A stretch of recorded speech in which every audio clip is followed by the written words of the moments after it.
Hey everybody, welcome to the first part of the Autumn Open series where I review all of the games played in the tournament.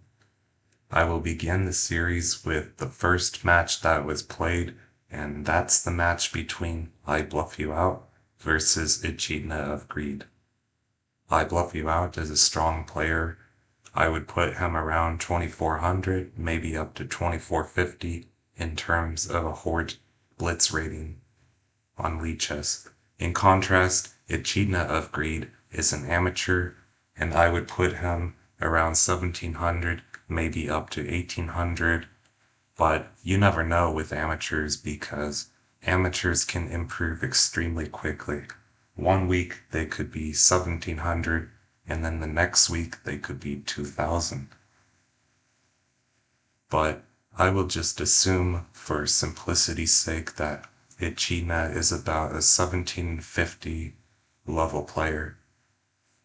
Okay, so I will review all of the games from White's perspective, and so I think we are ready to begin. We have e5 d6, e4 c6, bc6 bc6. I like the move bc6, that's a good move for White.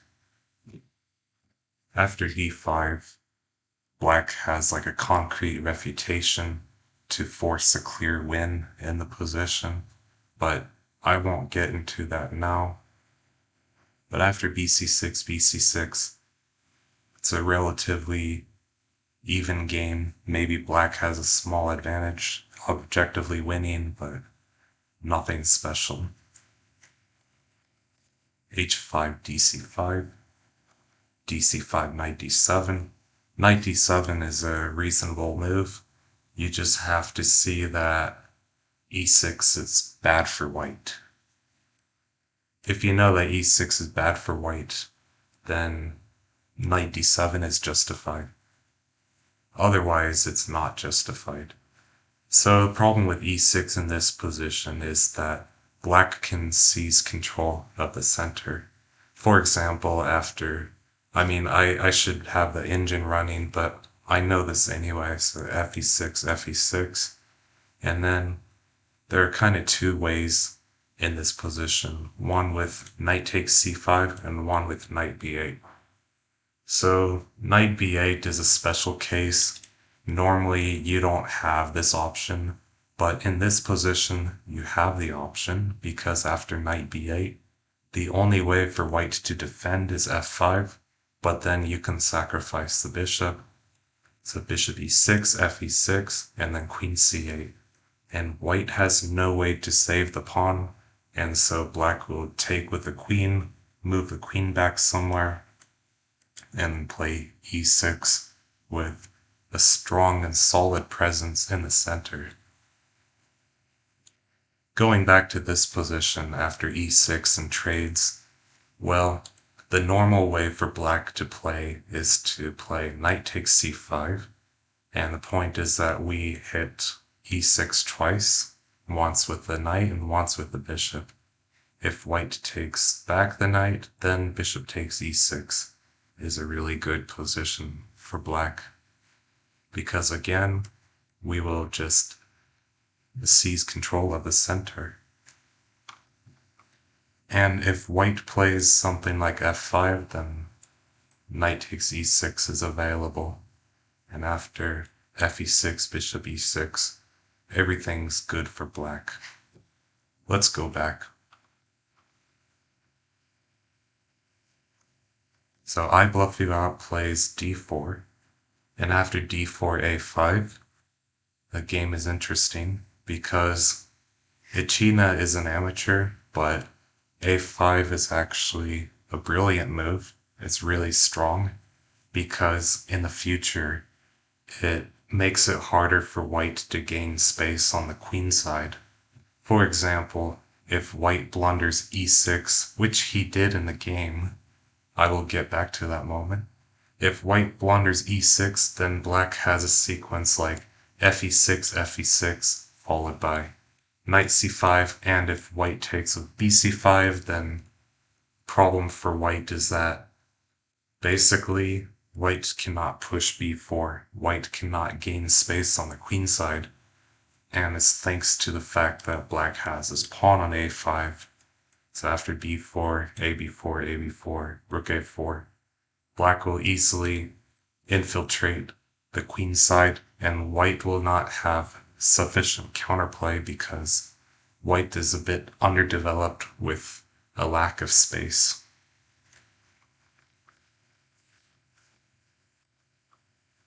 So I really love the move a5, but in the game, white should simply play a move like h4, just a calm waiting move, because black has no immediate threats, and so black needs to build a fortress.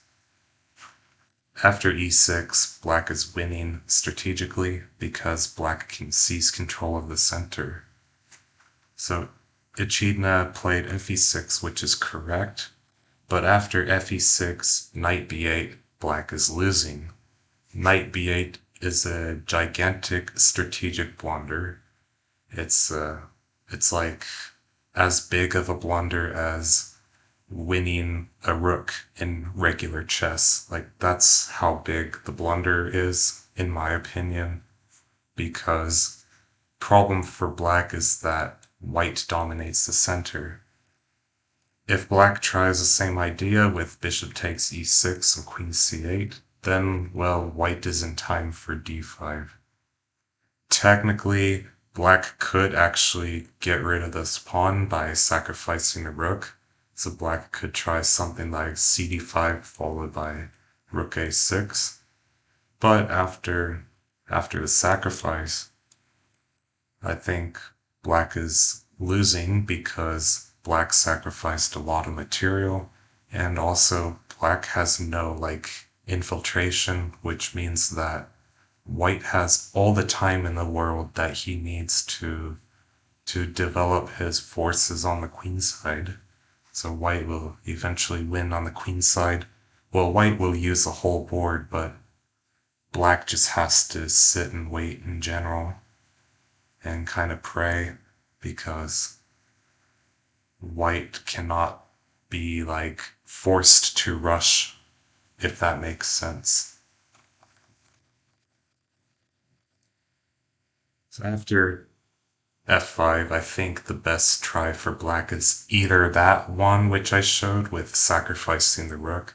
So after this might be black's best chance. Otherwise, black might need to play something like h6, and after g6, play something like, I don't know, knight a6 or knight c7, or just bishop b7 right now, something like that, and just try to hold down the position and hope that white weakens his position by accident or something like that. I mean, I think this position is still winning for white, but black can definitely continue. After g6, white is for sure winning. Maybe EchidnaOfGreed played g6 because, well, how much time did he spend? He spent 14 seconds. And I assume that EchidnaOfGreed was hoping for a double capture on g6 so that he could take on e6 with the bishop and then pull the bishop back and play e6. But if white just ignores this move and plays something like almost anything like f4, then black is losing on the spot. So the remainder of the game was just kind of a steamroll in the center. Problem for black here is that the pawn on e7 stands in the way of the bishop and stands in the way of the knight, which means that black can never force white to rush anything. And if black can never force white to rush anything, then black just needs to hold on, but holding on is futile in this position because white dominates the center. So we can just skip to the end of the game, I guess. After this knight sacrifice, I mean, things are gonna be even easier for white. This was what happened eventually, and black resigned and they played a new game. Alright, let's take a look at the next game. So Echidna is white and opens with e5. So we have e5 d6 again, e4 dc5. Now bc5 is an interesting surprise weapon for maybe 1 or 2 games, but it's theoretically unhealthy. Black has like a couple clear, concrete refutations right off the bat, but it's a critical line. I mean, it can definitely test black's knowledge. I mean, the normal way for white to play is something like dc5, and for example, black tries to attack the king side with h5, and after d4 e6, d5 97. This is what I would consider the main line of the e5 opening, because f6 is critical and d4 is also critical. After d4, black attacks the king side with hg4, followed by trading the bishop on f5.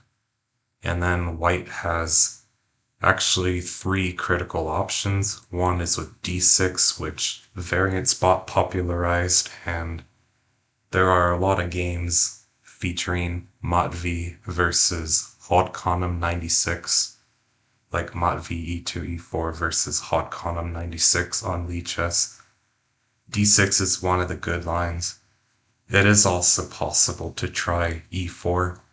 I think it's not as good, but it's also critical. And then finally, I think it should be possible to take this bishop and try to play for an attack on the queen side, although it is very risky. Alright, so none of this theory exists after bc5. So after bc5 a6, a6 is one of the good moves, and white should slowly be in trouble. I mean, what can white do? Well, white can try some moves like h5, maybe d5, but for example, after d5 e6, well, white should play something like d4 to protect c5. If white plays something like d6, then I think there will be probably knight d7, and the pressure on c5 is actually quite strong. But after d4, there's still knight d7, and now there's not much that white can do about the sacrifice on c5, because it seems like the knight will either get to b6 or c5 to sacrifice itself on a4. And when the open file, the A file, opens up, black will have an infiltration. White can try to play for a counterattack on the king side. There are some tricks, but objectively black is winning. After the move b4, the game is practically over because black will infiltrate the queen side with the concept of the rook on the 4th rank. So just to recap, white lost this game mainly because of move 4 b4, I would say. Of course, bc5 is technically bad, but interesting. But after b4, black gets a simple infiltration on the queen side. All he needs to do is get the queen behind the rook, and he does so by sacrificing knight on b6. Okay, so it's better to kind of take with the c-pawn just to keep more pawns in the center, but again, it doesn't really matter in this case when black is completely winning and white has like no sufficient counterplay on the well-defended king side. Alright. So the position ended like this. The black queen got behind all the pawns and took from behind, and it was a simple conversion. Alright, in the next game, we have I bluff you out with white. So again, I will try to review all of the games from white's perspective. We have a5, b6. b6 is an interesting move. I play this myself sometimes.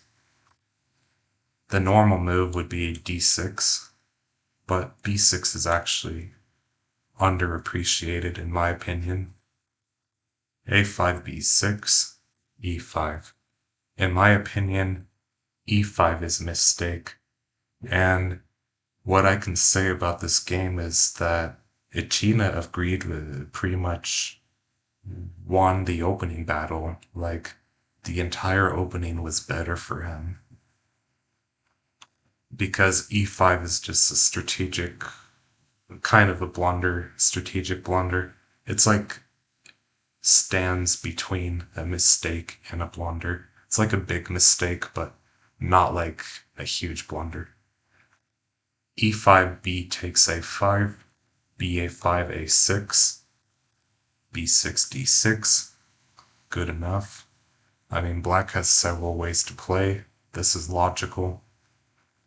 bc7, queen c7, b4, knight c6, b3, knight a5. b3 is a good try, but insufficient as far as I can tell. It's ba5, queen a5, b2, queen c7, h5, a5. It's a nice move. In the first game, Echidna played a5 and I said it was brilliant. Well, I would say the same here, because we just completely shut down white's possibility to play b4 in the future. I mean, I don't think white will ever play that, but you never know. Like, maybe if black neglects the queen side, then white can like take and then have like all these pawns and stuff like that. So a5, a4, dc5, good enough. Thing that black should know about this position is that after this, black has to abandon the plan of an infiltration and focus on a fortress instead. So looks like one good move could be something like queen b6, and then black will simply wait to shuffle, like rook a7, and so forth.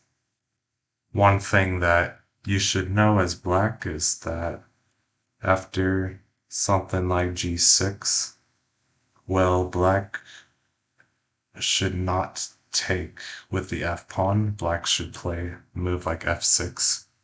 Why? Because if we take... Oh, I'm sorry, what am I saying? No, absolutely. Black should absolutely take on e6, because we will take... I mean, it's not required for black, but what I was meaning is that if we take here, for example, and let's say we take again, well, the problem for black is that white will have some f-pawns to develop. And in the previous position, we had black pawn on f7 to f6.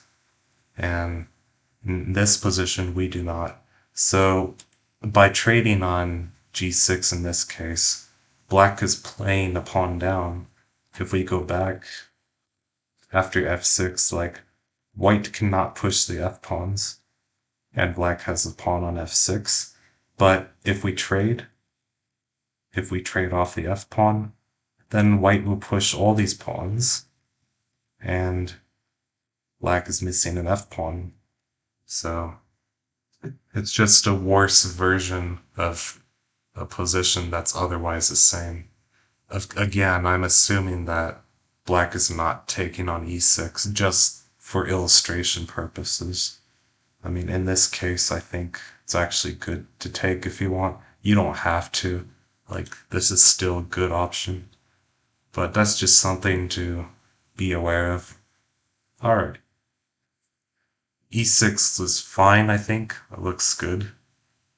But after f6, Echidna plays g6, and that's just a blunder, strategic blunder. Because the knight and the bishop, I mean, they couldn't move anyway, but problem for black is that this space is permanent for white. I mean, black just kind of lost control of the position by playing g6. What black should do instead is, well, almost any move, like h6 looks good to me, or queen d8, or h6. Just any move that keeps attention and hints at maybe sacrificing 3 times on f6 to get rid of white's space. Queen d8 is a good logical move because if white allows us to trade on f6, then we will, and we will have a good outcome. Plus, we are currently threatening this pawn on d5.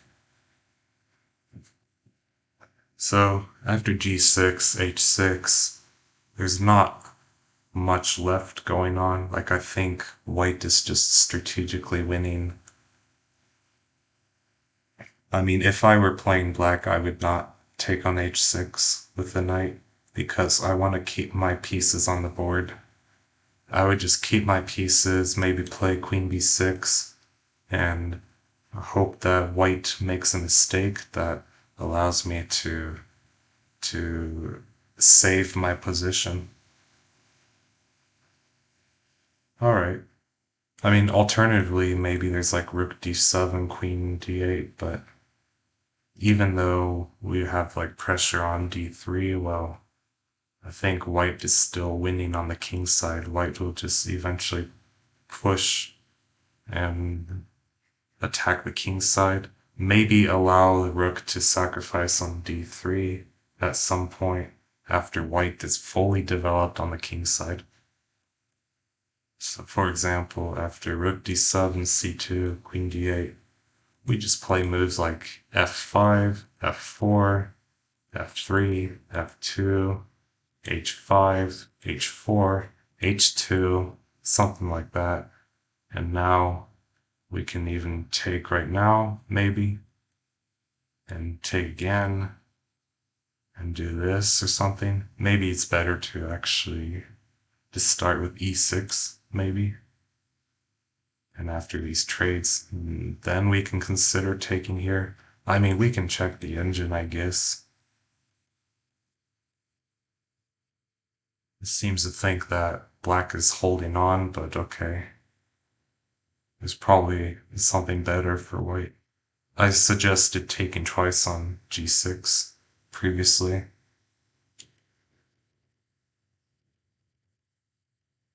And yeah, like I said, we can eventually let black sacrifice on d3 at some point, and then just play on the king side. I mean, I know that the computer shows like negative 1.5, but that doesn't mean that black is winning. It doesn't even mean that black is better. Sometimes the engine just doesn't fully understand these positions because it can't look deep enough and white can actually be winning. But it is true indeed that maybe in this position, something like rook d7 is the best plan. Best plan for black.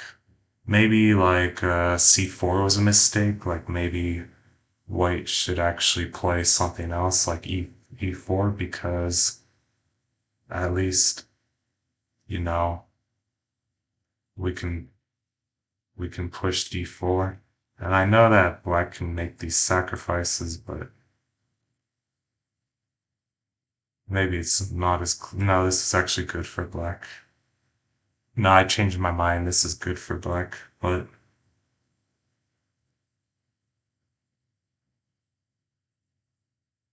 Okay, so maybe white should consider taking here instead, just to kind of avoid these trades.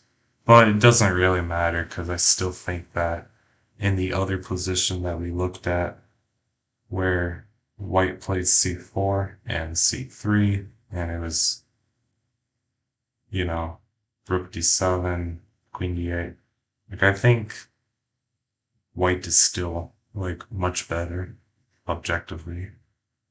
Alright, so what went wrong was, well, g6 for sure, but, I mean, this was a good recovery, but then black didn't have a plan, he just kind of did this, and then now it's a clearly losing position for black because white just grabs the center, and then soon after, black resigns. Alright, so we are on game 3, let's get to game 4.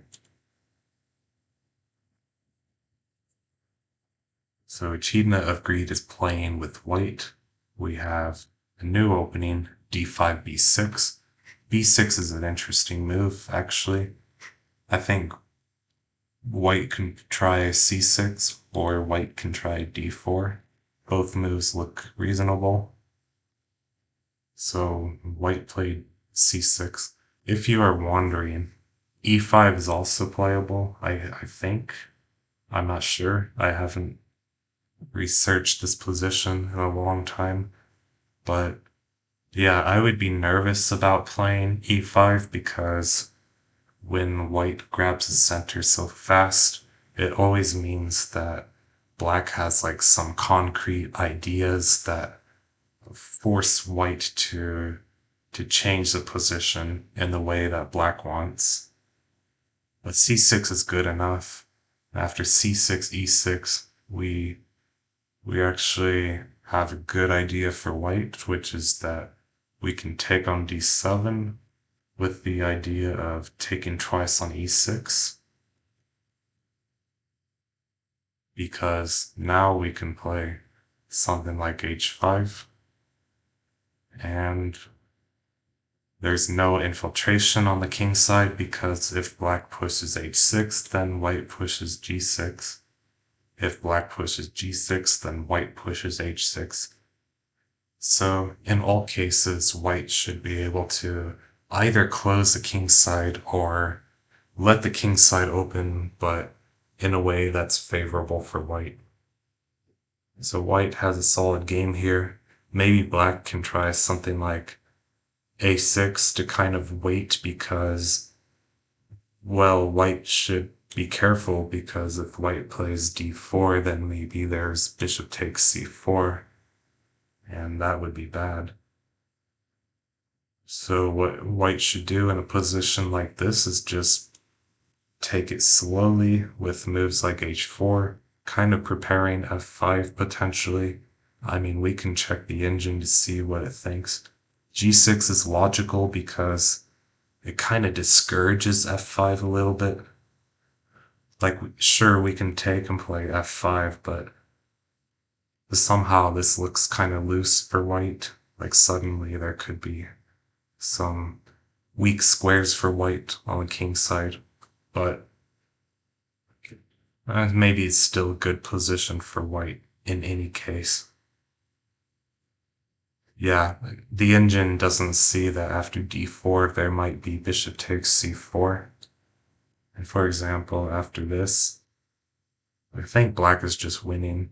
Yeah, now the engine sees it finally, because there will be rook a4, knight d7, queen d8, and sacrifice on a3.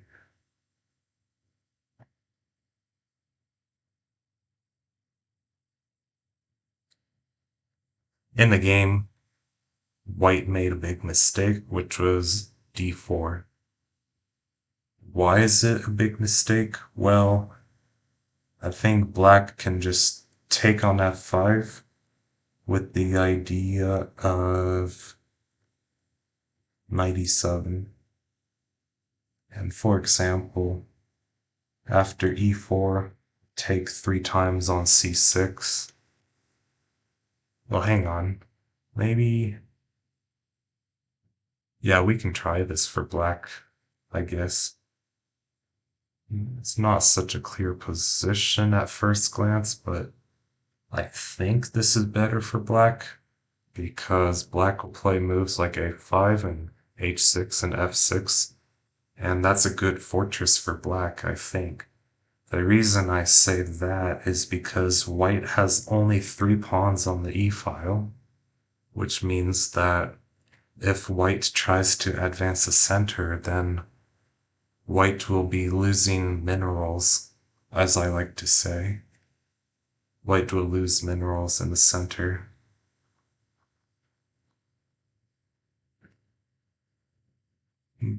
I mean, I could be wrong, like d4 is still critical, but I just think that objectively there should be a forced win for black, like strategic win.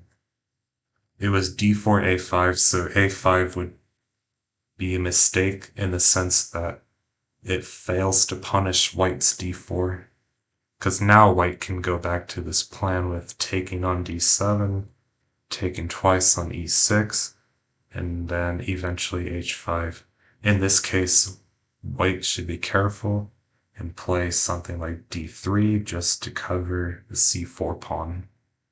So now the bishop takes c4 sacrifice, fails to taking with the d pawn. And I know that it looks ugly with just 2 pawns on the d file, but it doesn't matter much when we have like strategic compensation. Like for example, black did sacrifice a bishop, and also white has like a free reign on the king side, and will eventually win on the king side.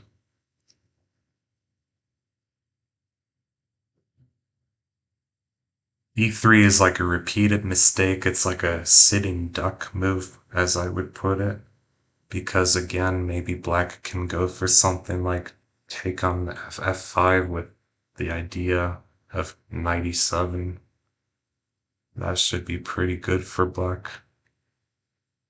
If white would take here or something, then I think it's just a good fortress for black because we put the pawns on the dark squares and then we actively control the center with our pieces, and then we just shuffle our rook and wait for white to kind of make a move that weakens the center just because he's run out of moves. After d3 97, well 97 is like also a repeated mistake by ibluffuout because it allows white the same idea with taking on d7, twice on e6, and now h5. And there's no sacrifice on c4 because white actually did play d3 on the last move. So 97's a mistake, a repeated mistake, and then d2 is a repeated mistake as well. Because again, misses out on this idea, and maybe black can go back to the other plan with taking and then taking 3 times on c6. This kind of thing. Alright. So after d2, dc6, I I feel nervous about taking c6 in this position, but maybe it's correct. So takes. Oh, I don't like this move. I don't agree with a takes b4 because after a takes b4, I mean, it doesn't hurt white that we have only 3 pawns in the a file because the flank pawns are the least important pawns.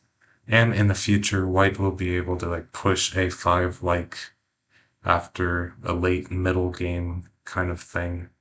Like I think capturing on b4 really helps white.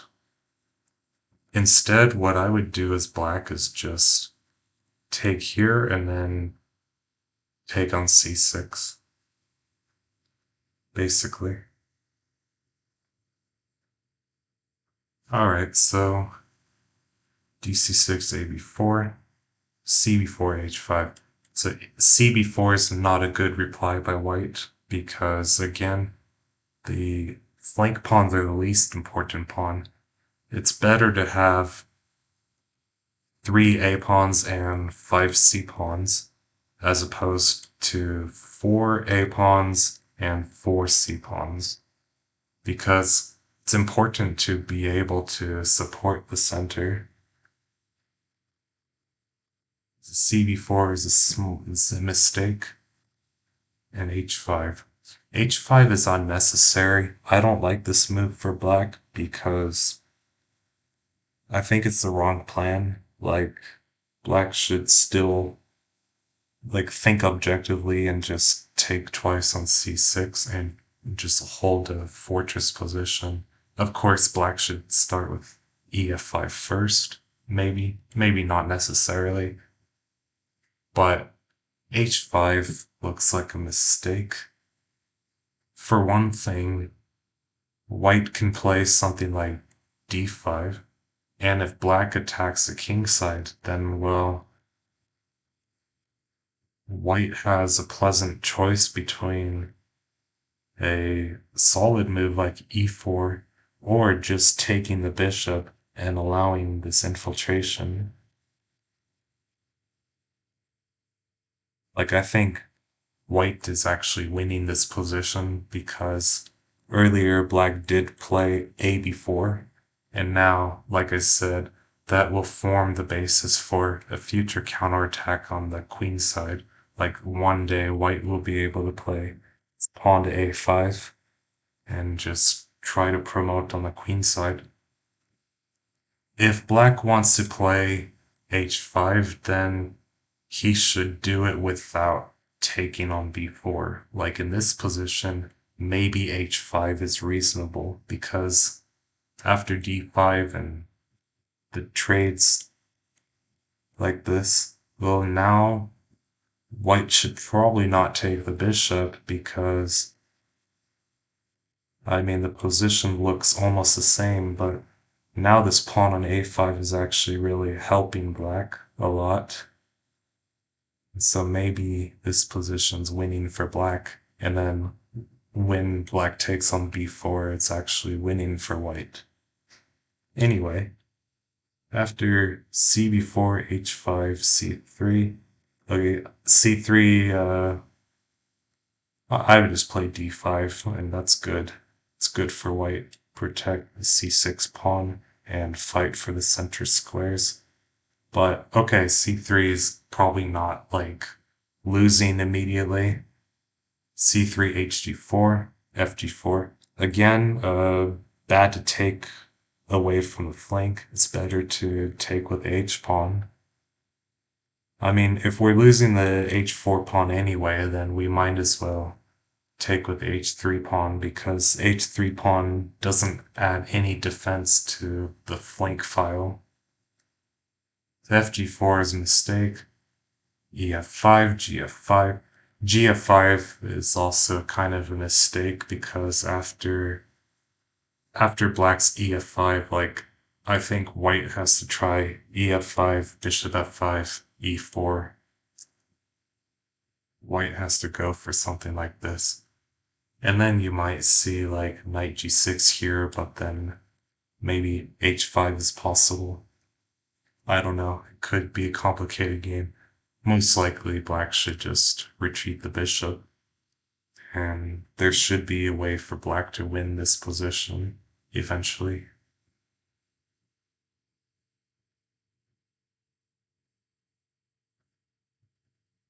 But gf5 is a problem for white because now the knight gets to g6 or f5 no matter what white does. So white takes the bishop, and okay, maybe e3 would be better because after g3, black has some ideas like queen c8 immediately with a really fast infiltration. This just looks completely winning for black. If f5, then Yeah, what should black do? G6, I guess, maybe. And if the rook is taken, then black is in time for GF5. And yeah, white is getting ripped open on the king side.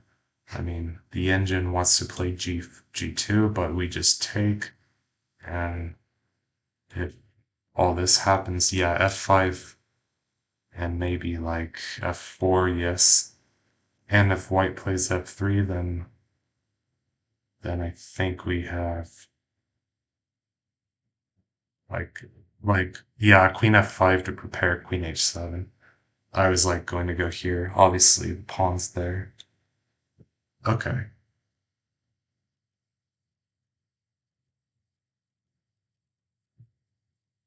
And then there's abuse on the dark squares, right? So that should win for black, but it's not necessary, indeed. I mean, yeah, the normal way to play is rook h3. That's fair enough. Oh, it likes my queen c8 idea. That's nice. I mean, this is just good enough, honestly. Okay. I don't like this move because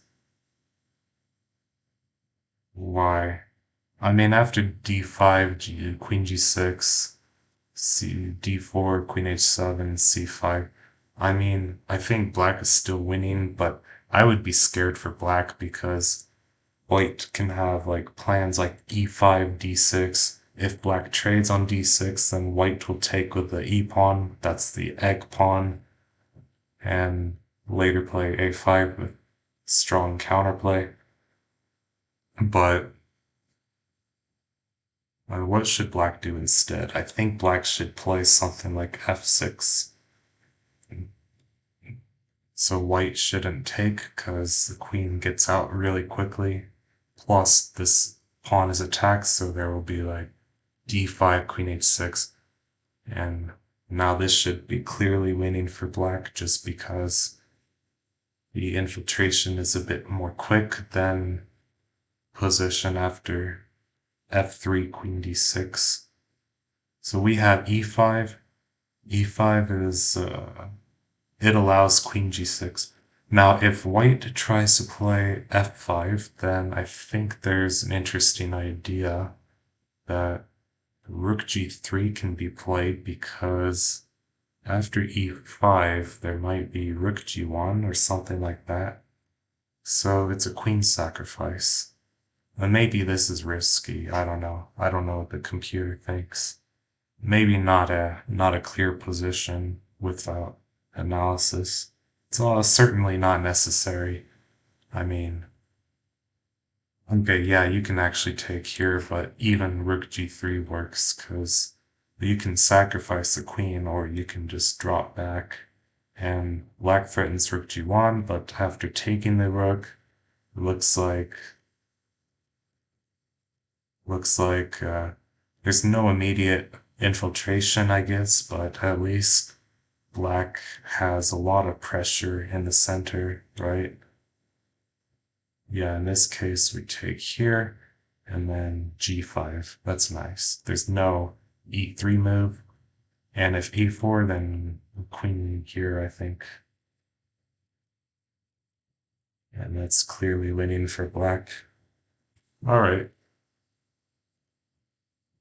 e5, queen g6, g4. Yeah, g4 is like not helping because there's already rook f3 followed by queen d3. But bluff plays knight takes c6, which is perfect. That's a very good move because it gets rid of white's space. And if white tries to play like f5 to stop queen g6, queen h7, then the problem for white is rook f3. It's true that there's like a d5 here, kind of intermezzo, but sacrificing the queen is possible once again. In fact, this looks like a better way to sacrifice the queen, like a much better way. But if you're afraid of sacrificing the queen, then Queen d7 should be possible.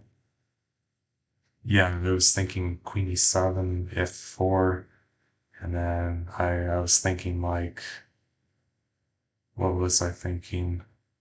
Like c6 was my thought, but that would be a bad move. f6 looks good enough. If takes, then queen h7 comes really quickly, and there's no way to stop both threats. Okay, so that works for black. Or I think sacrificing the queen is just the easiest way, to be honest. But okay. Oh yeah, rook f5 is nice. It's probably the best move, actually.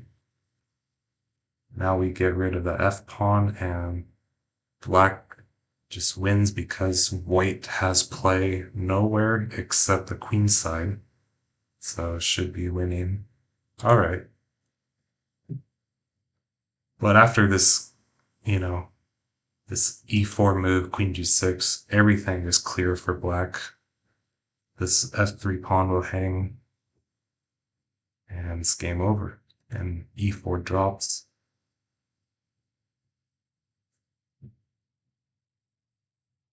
And we can move on to the last game. Alright. So they played 6 games, but Bluff already won after 5 games. This will be the final game. Bluff has white and opens with h5, h6. So h5 it's a rare move. I mean, most common moves are kind of d5 and e5, and then a5 is also popular because a5 stops the rook shuffle. But most people don't really play h5 because it's most likely going to transpose into one of the kind of passive openings that you see after e5. Like, for example, after h5, e6, white can take on e6 and play e5. But after e5, e6, white can take on e6, and then white has a choice between e4 and h5. So h5 is like an inflexible way to transpose into some separate opening system. Nonetheless, there are some independent lines with h5. It's definitely an interesting opening. After h5, h6, yeah, I mean, g6 is the normal move. And now black should just play for the rook shuffle with a5 and rook a7. But it looks like EchidnaOfGreed has a separate plan in mind. I think maybe he's playing based on intuition. Now b6 is an interesting move. It's probably not as bad as it looks, because now white has to be careful with playing d5. If white plays d5, then black will take and weaken the squares. But if white takes on b6, then black will have a really good position, because like black's position is like harmonious. The rook file is open, and black's pawns are really good. Like, it's nice that black has a c pawn and can sometimes play c6 with a strong pressure. After e5, d6. Yeah, d6 looks wrong because now I think white can just play c6 and control a lot of space. Maybe white can also take first. Not necessary though. I wouldn't take first, I would just play c6. Bluff plays e4. I think e4 is a strategic error. It's like a big mistake or a small blunder, because black can take twice on c5 to weaken the squares, and now black has e6, and objectively, black should be winning by force. Like, for example, after d4, a6, let's say white plays d3. Okay, well, hello, knight d7. There will be a sacrifice on c5 with the bishop.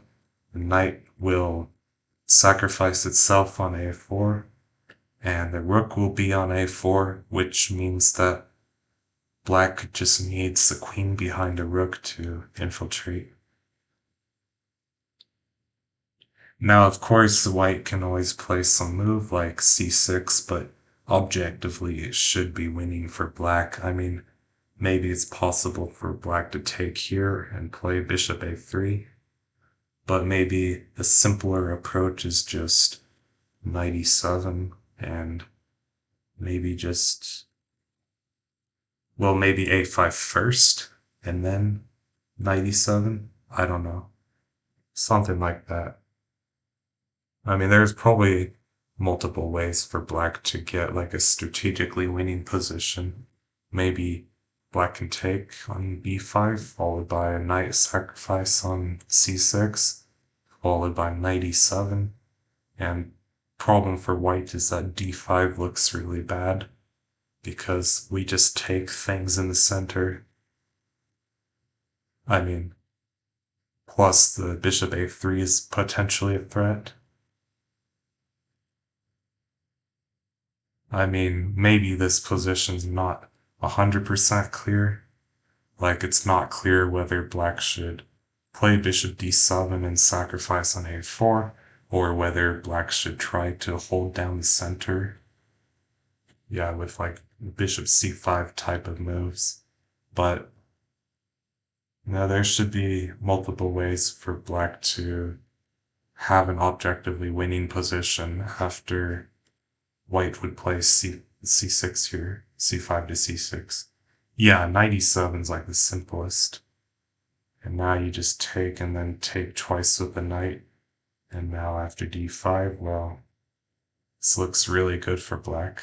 I mean, white should not take on e6, otherwise bishop takes c4 is like deadly. But anyway, in the game, black missed this idea with taking on c5, and black played a5, which not only fails to punish white for playing the mistake e4, but it also allows white to play c6, and white does play c6, and now I think white just has a much better position, because if black tries to trade off his pawn with a plan like, e6 for knight e7, then, well, I think white can take here and play d5 with like a strategically better position, probably winning. It was rook a7, but now white just pushes for free. I mean, this is not the worst attempt for black, but it's not tenacious. So here, white's general plan is to take on b6. I mean, first I would start with like h4 and then g5, and then maybe g4 and g3. So now, if this rook doesn't go to h3, then white plays h4 and maybe h2 or h3, g2, something like that, and then eventually h5 and h6 positional sacrifice. That's always like winning for white in general, but in the game, it was c takes b6. It's a good move, good enough. And after c5, c4, c3, yeah, h4 is reasonable. Inviting black to make a mistake with rook to a7, because after rook a7, the queen gets trapped because of cb6, c5, and after b6, well, rook is lost. I mean, if rook b7, then probably we take on a5. but otherwise there will be a queen trap. And that's what happened in the game. We had b6, rook a6, c7, and game over. So black lost because of rook a7, basically.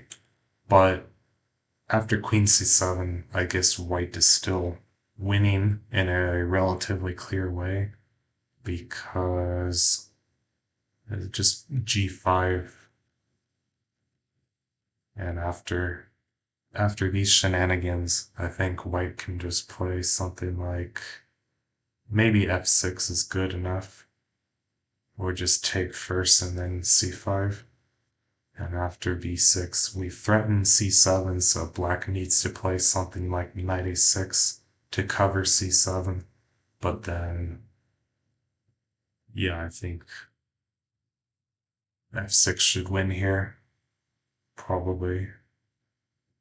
I mean, we can check the engine. And b5 appears to be winning according to the engine. If he takes here, then we can allow this because the queen gets trapped again. And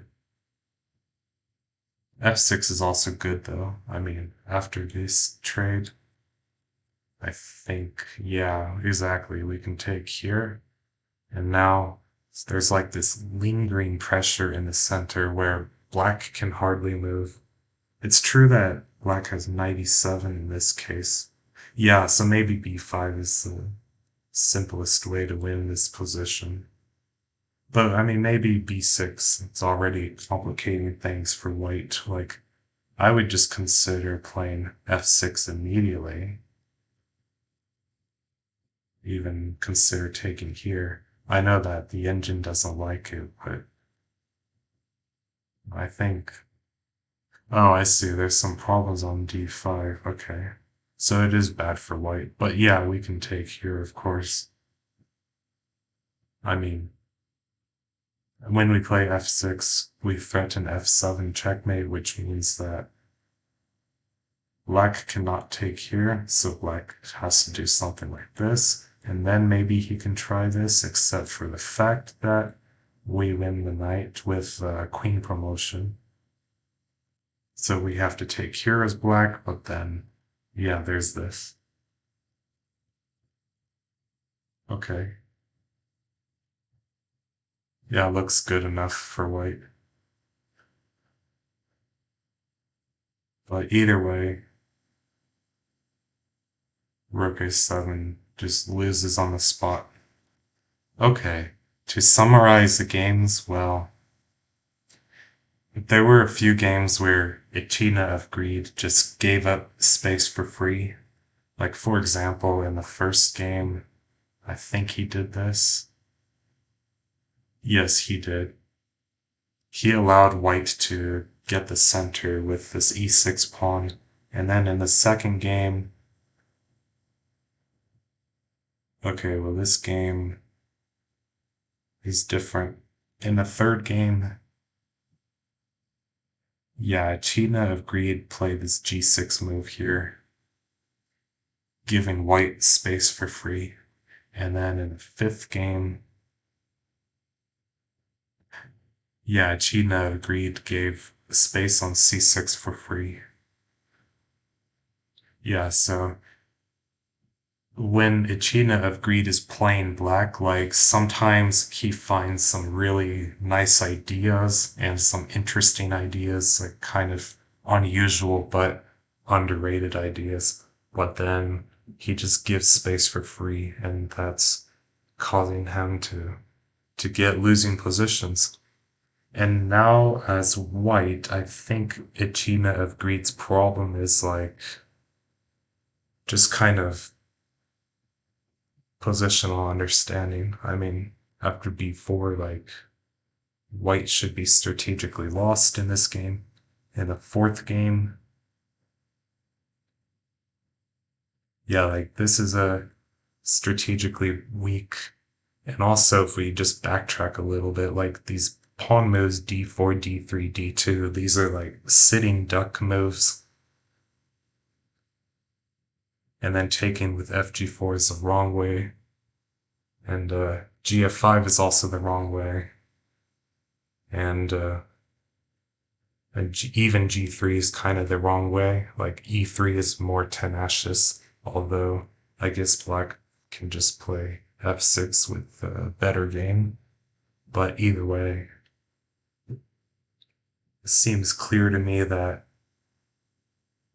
EchidnaOfGreed's problem with white is that, well, he recaptures in the wrong direction most of the time, but also he plays like these sitting duck moves.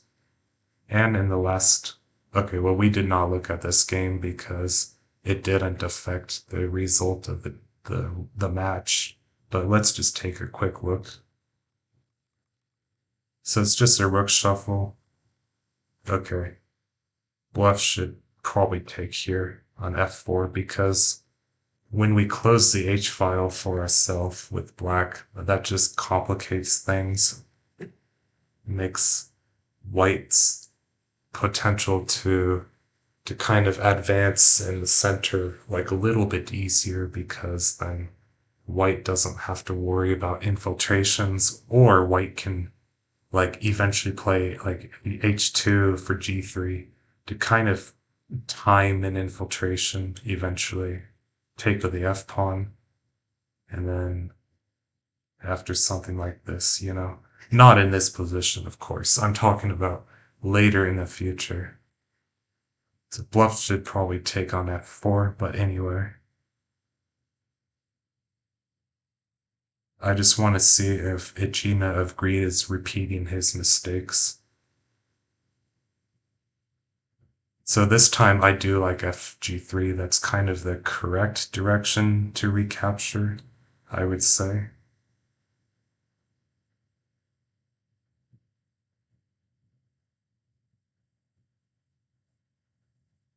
Okay. On d6 is kind of, it's creative. It's actually creative. It's just objectively bad, I guess. I mean, maybe everything is bad for white here, so white just needs to try something, but let's see.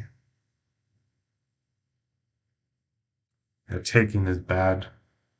I mean, white should definitely ignore it and just play something like c5 to meet b6 with c6, for example. Anyway, yeah, after this, it's just game over. Okay, so I think that sums up EchidnaOfGreed's problems. Like with black, it's like giving white free space, and then with white, it's like capturing in the wrong direction or playing sitting duck moves. Or in this game, it was, I mean, GH4 is the biggest mistake of the game, I guess. Although there are many mistakes that kind of add up to a losing position, but this just makes things a clear losing position for white. Now we will talk about bluff's problems. Well, let's see.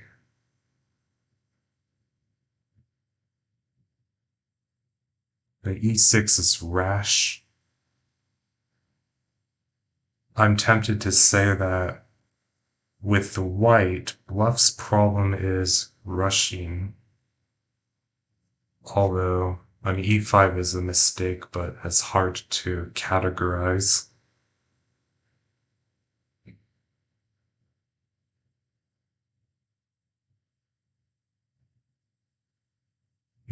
Bluff's game was fine here, except e5 is just really bad. And then in the fifth game, yeah, I mean,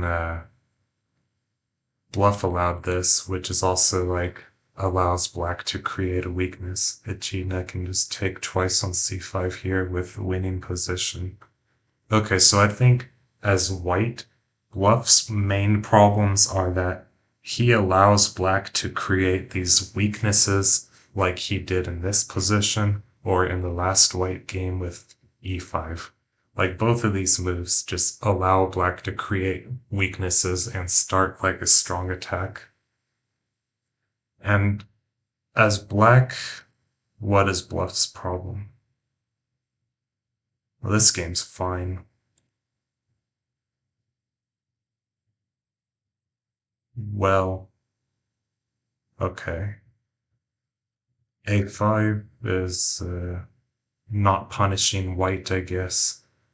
And then 97's not punishing white. I mean, the reason why Bluff played these moves is because they're kind of like autopilot moves. Like, these moves A5 and 97 are moves which you would see in a similar position. So Bluff is just kind of playing the natural autopilot moves.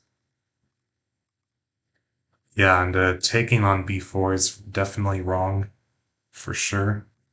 And H5 is also kind of wrong, especially if you took on B4. Yeah, again, just to reiterate, it's better to go H5 straight away. If you want to play H5, then don't take on B4.